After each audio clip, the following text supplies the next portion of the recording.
से दूर, खबरों से भरपूर। Luckily, the weather is on our side today. The weather and I are pleased to offer you a warm welcome. A very pleasant good afternoon to one and all present over here. It gives me an immense pleasure to start this wonderful event by heartily welcoming everyone on behalf of Watan Samachar.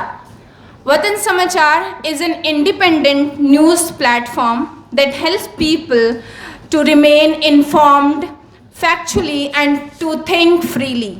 Their endeavor is to keep you updated about the latest happenings around the world.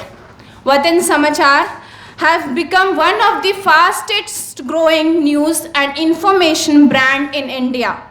Watan Samachar organizes seminars, conference, interactive meets, panel discussions and workshops from time to time on the issues which have a great impact of India today and the future.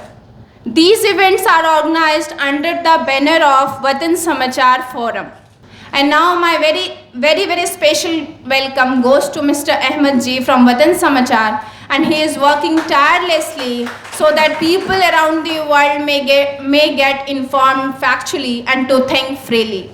He worked really day and night for the success of this event, and believe me, there is a dire need of the person like him in the country.